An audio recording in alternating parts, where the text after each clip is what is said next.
You are 45. It's a Tuesday morning. You know this only because your phone told you. You made coffee, slowly. Nobody's waiting for it. No call starts in 12 minutes. No inbox opened before the cup was finished. You sat by the window and watched a man in a grey suit walk fast to his car. He looked at his watch twice before he reached the door. You used to be that man. You remember the exact feeling. The weight of the morning. The way Sunday tasted like dread. The alarm that didn't ask permission. You don't have an alarm anymore. You turned it off 4 months ago.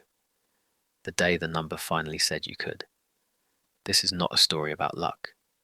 It's not about inheritance. It's not about a startup that sold or a crypto bet that landed. It's about a Tuesday morning that cost you 20 years of Tuesday mornings to earn. And it started the day you finally understood what retirement actually meant. Rewind. You are 25. Your father retired last month, 38 years at the same company, same desk, different computers. He got a card signed by people whose names he didn't recognize anymore, a watch he'll never wear, and a pension that barely covers the mortgage.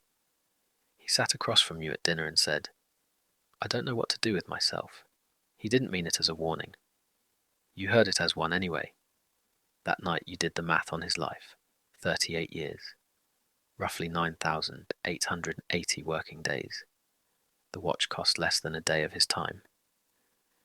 You wrote something in your notebook, not a plan, just a question. What if I didn't wait until I had nothing left to give? You didn't have an answer yet. You just carried the question. You are 27. The office has a rhythm, and you've learned it completely. Who gets promoted and why? Which meetings matter and which are theatre? The exact tone your manager uses when he's protecting himself versus protecting you. You're good at the job. That's the problem. Being good at it makes it easy to stay. And staying is the most expensive thing you can do with your time. You read something on a lunch break that won't leave you alone. A number. 25 times your annual expenses. That's the amount you need before the math tips. Before your money earns faster than you spend. You write your annual expenses on a napkin. It's more than you expected. Then you multiply it by 25. You stare at that number for a long time. It's not impossible, but it's far, genuinely far. Far enough that most people would fold the napkin and order dessert. You fold it into your pocket instead. You are 29. You have been making the same move for 2 years now.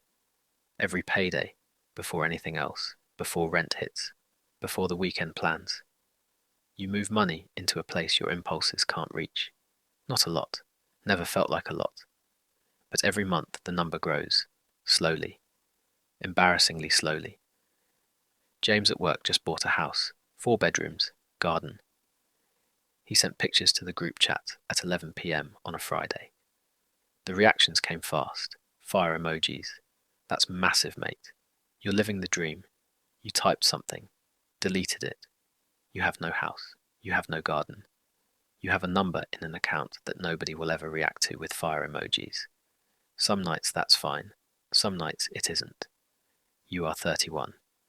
Your girlfriend asks you, for the 3rd time this year, when you're going to buy a place, not as an attack, as a question with a quiet fear behind it. Like she's trying to figure out what kind of future she's standing in. You try to explain the number, the plan, the Tuesday morning you're building toward. She listens carefully. Then she says, "But what if something happens? What if the market crashes? What if you get sick? What if you spend 20 years saving and never actually get to use it?" You don't have a perfect answer. The what ifs are real. They're honest. She's not wrong to ask them. You lie awake with them for a while. Then you think about your father, the watch, the card, the pension. What if you don't ask them at all? You are 33. The portfolio crossed a number this month that you wrote in a notebook 8 years ago and told nobody about. You checked it 3 times to make sure. Then you went to work. Nobody knew. There was no announcement, no moment. You sat at the same desk under the same fluorescent lights and answered the same emails, and the day was completely ordinary. Except that everything had shifted, just slightly, the way a door shifts when it's no longer locked. Still closed, but different. You didn't leave, not yet. The number was enough to survive, not enough to be certain. And certainty, you've learned, has a price too. You are 35. James got divorced. The 4-bedroom house is on the market. He's moved into a 1-bedroom in a part of the city he used to say he'd never live in. He's not broken, he's adjusting.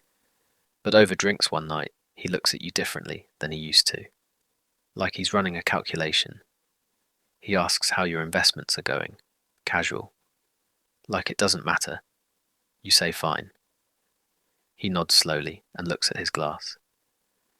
You've been saving since you were 27, he says. That's 8 years. You say yes. He doesn't say anything else. He doesn't need to. You are 38. Your manager offers you a promotion, more money, better title, a team of 12 to manage. The kind of thing that, 10 years ago, you would have said yes to before he finished the sentence. You ask for a week to think about it. He looks surprised. Nobody asks for a week. You go home and open the spreadsheet you've been keeping since you were 27. The updated number. The projection. If you take the promotion, you earn more, but you also spend more. The lifestyle climbs to meet the salary. It always does. You've watched it happen to everyone around you. The number on the projection doesn't move as much as you'd expect. What moves is the date. The date gets further away. You turn down the promotion. Your manager doesn't understand. He thinks something is wrong. He asks, gently, if you're okay. You say you're fine. You're more than fine. You're on schedule. You are 41. Your father gets sick. Nothing catastrophic, but enough to rearrange everything. You take 2 weeks off to help. During those 2 weeks, you realize something that the spreadsheet never showed you. Time has a texture when you're not selling it.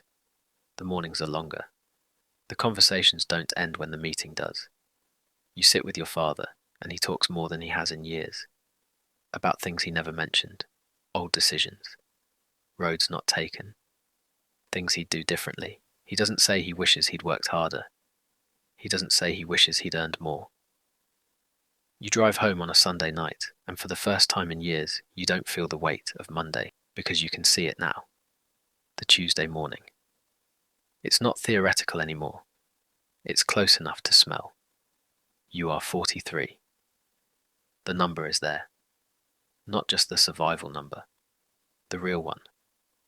The one where the math doesn't just work in theory, but holds up under the worst case scenarios. Mark it down 40%. Unexpected costs. Medical expenses, the things that don't appear in optimistic projections.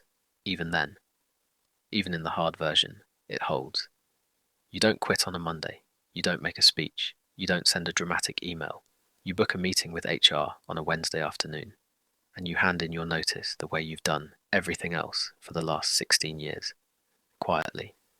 Your manager asks where you're going. You say nowhere in particular. He looks at you like you've said something strange. You probably have. You are 45. It's a Tuesday morning. You made coffee. Slowly. There is a man outside in a grey suit walking fast to his car. He checks his watch twice before he reaches the door. You watch him and you feel something unexpected. Not superiority, not satisfaction, gratitude. Because you remember exactly what that felt like. The urgency, the importance of everything. The way each morning arrived like a demand. You chose a different morning. You paid for it with hundreds of ordinary evenings. With the cars you didn't buy, and the houses you didn't rush into, and the promotions you quietly declined, and the fire emojis you never received. With 20 years of Tuesday mornings. And here is what nobody tells you about the Tuesday morning you've been building toward. It doesn't feel like winning. It doesn't feel like anything dramatic at all. It feels like finally having enough time to think about what you actually want. And realizing that what you wanted, all along, was exactly this. Silence. A slow cup of coffee. a window, and nowhere to be. Nobody believed you would get here.